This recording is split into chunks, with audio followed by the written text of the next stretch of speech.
Hi friends, आराधना Hindi academy में आप सभी का स्वागत है।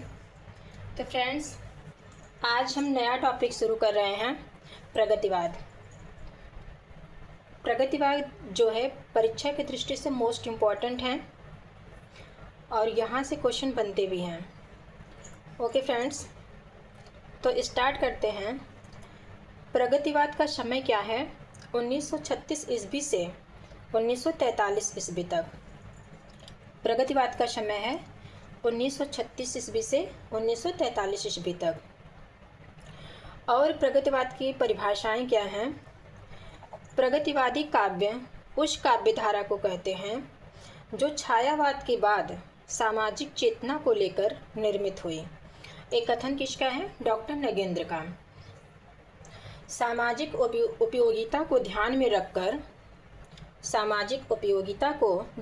रखकर जो काव्य रचना हुई वही प्रगतिवाद है। प्रगतिवाद उपयोगितावाद का दूसरा नाम है। प्रगतिवाद उपयोगितावाद का दूसरा नाम है। एक किसका कथन है? नंद दुलारी वाजपेयी का। आगे देखेंगे।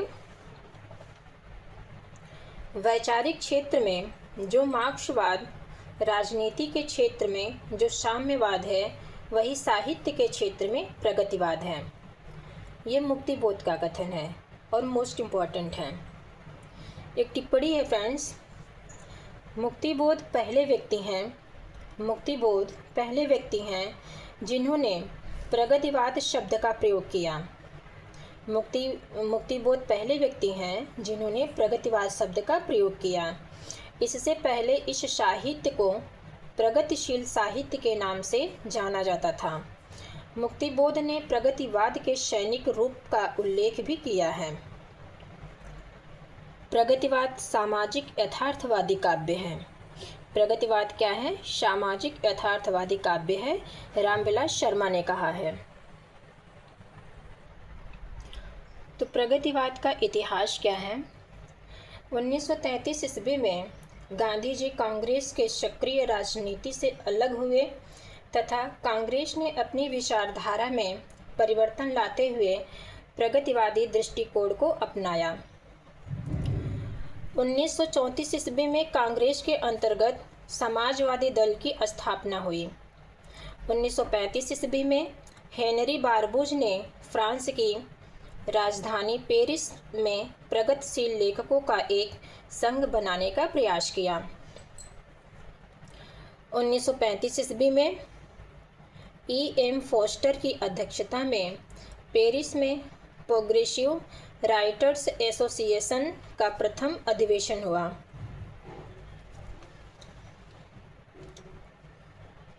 इस अधिवेशन से प्रेरणा लेकर 1935 ईस्वी में डॉक्टर मुल्कराज आनंद एवं डॉक्टर सज्जाद जहीर द्वारा लंदन में भारतीय प्रगतिशील लेखक संघ की स्थापना की गई।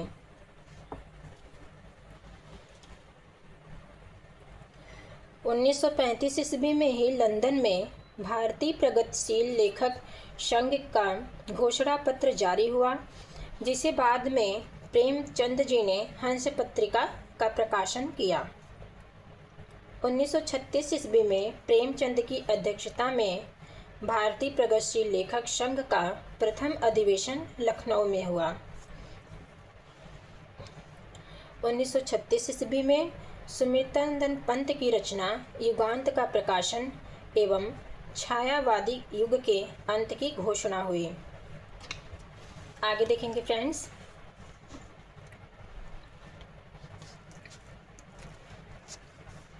उन्नीस 1937 ईस्वी में निराला की प्रगतिवादी रचना तोड़ती पत्थर रचना प्रकाशित हुई। 1937 ईस्वी में शिवदान सिंह चौहान का प्रसिद्ध निबंध भारत में प्रगतिशील साहित्य की आवश्यकता विशाल भारत में प्रकाशित हुआ। 1938 ईस्वी में रविंद्रनाथ टैगोर की अध्यक्षता में भारतीय प्रगतिशील लेखक संघ का दूसरा अधिवेशन कोलकाता में आयोजित हुआ। 1939 ईस्वी में भगवती चरण वर्मा की प्रसिद्ध प्रगतिवादी की प्रसिद्ध कविता भैंसा गाड़ी का प्रकाशन हुआ। मोस्ट इम्पॉर्टेंट है, एक ये क्वेश्चन भी पूछ सकता है, भैंसा गाड़ी किसकी रचना है? तो भगवती चरण वर्मा का। 1942 ईस्वी में मुक्तिबोध द्वारा प्रगतिवाद एक दृष्टिकोण निबंध में सबसे पहले प्रगतिवाद शब्द का प्रयोग हुआ। 1943 ईस्वी में अज्ञेय द्वारा संपादित तार सप्तक के प्रकाशन के साथ ही प्रगतिवाद का अंत हो गया। तो प्रगतिवाद का अंत किसके साथ हुआ? 1943 ईस्वी में तार सप्तक के द्वारा, तार सप्तक के प्रकाशन के साथ। और तार सप्तक के प्रकाशन कौन है? अज्ञेय। प्रगतिवाद की प्रमुख प्रवृत्तियां एवं विशेषताएं क्या क्या हैं? तो मार्क्सवाद में आस्था है, ईश्वर की सत्ता में अविश्वास, विश्व बंधुत्व की भावना, शोषण एवं पूंजीपति वर्ग के प्रति आक्रोश का भाव, सर्वहारा वर्ग की सत्ता का समर्थन, ठोस यथार्थ का चित्रण, जनभाषा का प्रयोग, मुक्तक काव्यों की प्रधानता, शोषण मुक्तक समाज की कल्पना। आगे देखेंगे फ्रेंड्स, व्यंग की प्रधानता, सामान्य मानव को महत्व, नारी की महत्ता, प्रगतिवादी रचनाओं का आरोही काला अनुक्रम। नागार्जुन का समय है 1911 ईस्वी से 1998 ईस्वी। नागार्जुन जो है प्रगतिवाद के प्रतिनिधि कवि हैं। वेरी वेरी मोस्ट इम्पॉर्टेंट हैं। प्रगतिवाद के प्रतिनिधि कवि कौन हैं? तो नागार्जुन। केदारनाथ अग्रवाल, इनका समय है 1912 ईस्वी से 2000 ईस्वी। रामविलास शर्मा 1912 ईस्वी से 2000 ईस्वी। शिवमंगल सिंह सुमन 1916 से 2000 ईस्वी। मुक्तिबोध 1917 से 1964 ईस्वी। त्रिलोचन 1917 से 2007 ईस्वी। रांगी राघव 1923 से 1962 ईस्वी।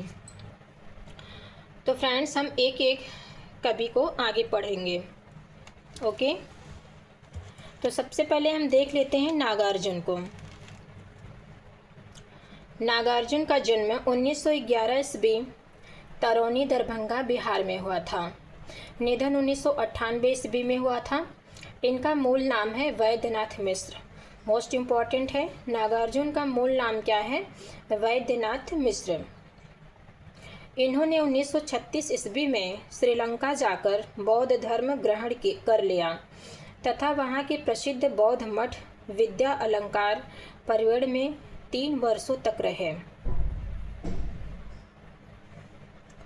इनके अन्य नाम हैं, नागार्जुन के अन्य नाम हैं ढक्कन। मैथिली भाषा में यात्री उपनाम से करते थे। मैथिली भाषा में यात्री उपनाम से रचनाएं करते थे। प्रगतिवाद का शलाका पुरुष कहा जाता है इनको। प्रगतिवाद का प्रतिनिधि कवि भी कहा जाता है। आधुनिक कबीर, जन कवि भी कहा जाता है और इनको बाबा भी कहा जाता है। इनकी प्रथम कविता है मिथिला। प्रथम कविता क्या है? मिथिला। 1929 ईस्वी में है, मैथिली भाषा में रचित है। इनकी खड़ी बोली में रचित प्रथम कविता है राम की प्रति। खड़ी बोली में रचित प्रथम कविता राम के प्रति। और राम के प्रति इसका रचना काल है 1933 ईस्वी। 1935 ईस्वी में विश्व बंधु पत्रिका में प्रकाशित हुई। इनकी चर्चित कविताएं हैं, मोस्ट इम्पॉर्टेंट हैं इनकी चर्चित कविताएं।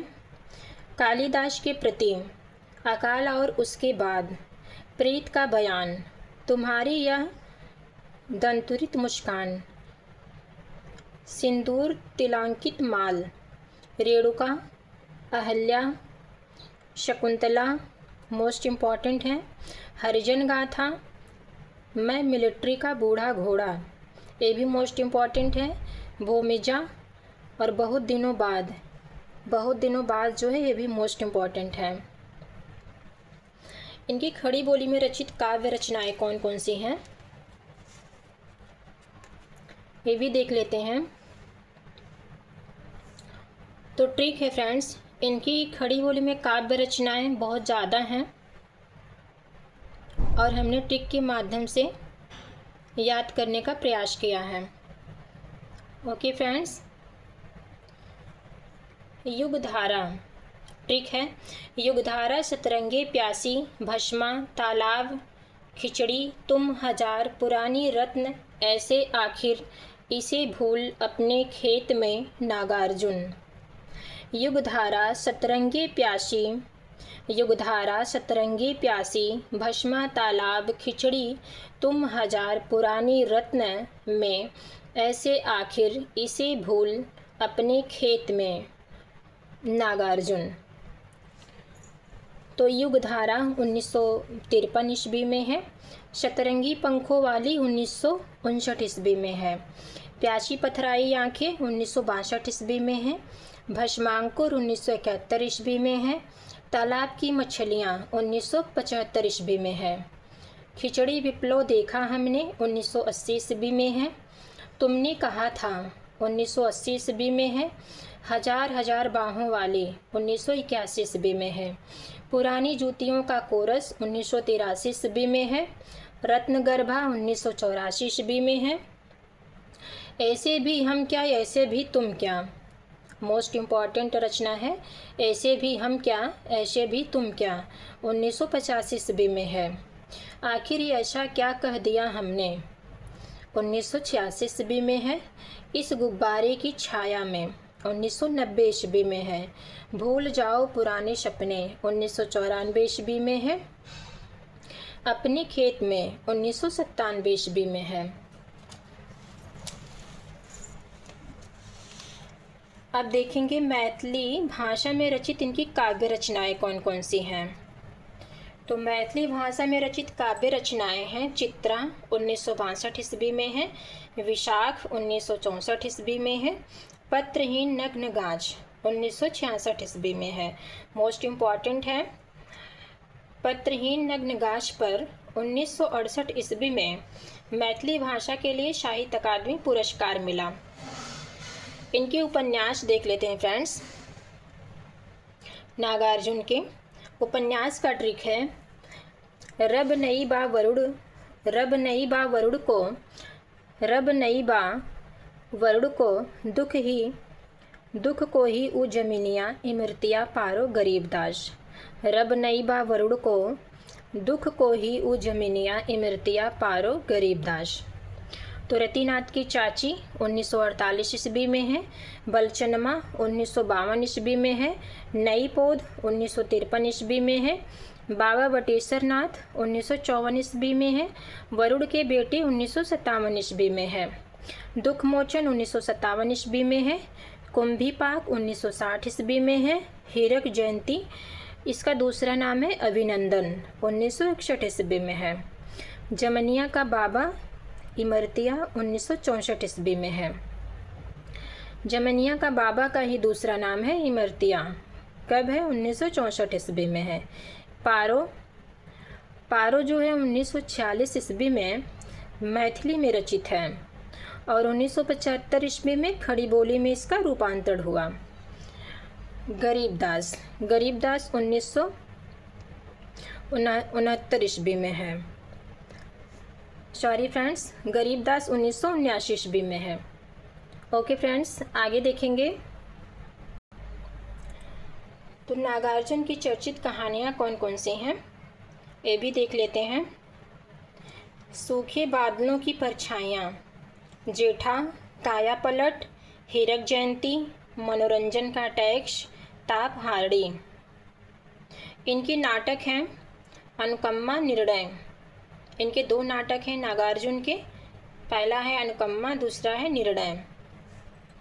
इनका यात्रा वृत्तांत है हिमालय की बेटियां, टिहरी से निल्डर, धोलिंग, महाबिहार, आतिथ्य सत्कार, सिंध में 17 महीने। और इनके संस्मरण हैं मैं सो रहा हूँ, दूसरा है 1 घंटा, तीसरा है आईने के सामने। और इनके संपादन है दीपक पत्रिका का। इनका संपादन जो है किस में हुआ था? दीपक पत्रिका में। ओके फ्रेंड्स, आगे देखेंगे। इनको पुरस्कार या सम्मान किस किस रचना पर मिला, ये भी देख लेते हैं।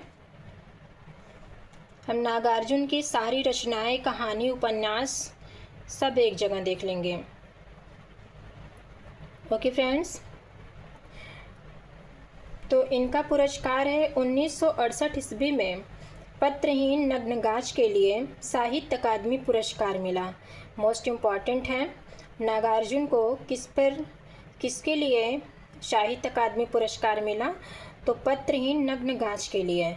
और कब मिला? 1968 ईस्वी में। 1988 ईस्वी में उत्तर प्रदेश सरकार द्वारा भारत भारती पुरस्कार मिला।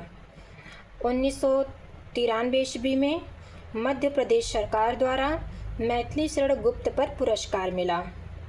और 1993 में बिहार सरकार द्वारा राजेंद्र शिक्षा सम्मान मिला।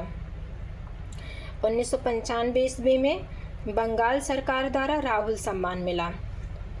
तो इनके पुरस्कार मोस्ट इम्पॉर्टेंट हैं। अब इनकी चर्चित पंक्तियाँ कौन कौन सी हैं वो भी देख लेते हैं। आओ रानी हम ढोएंगे पालकी, यही हुई है राय जवाहरलाल की। ये जो है ब्रिटेन की महारानी के भारत आगमन पर व्यंग्यात्मक कविता है। कभी मैं रूपक हूँ दबी हूँ दूब का, मोस्ट इम्पॉर्टेंट है। कालिदास सच सच बतलाना, तुम रोए थे या रति रोई थी, ये भी मोस्ट इम्पॉर्टेंट है, नागार्जुन की पंक्तियाँ हैं।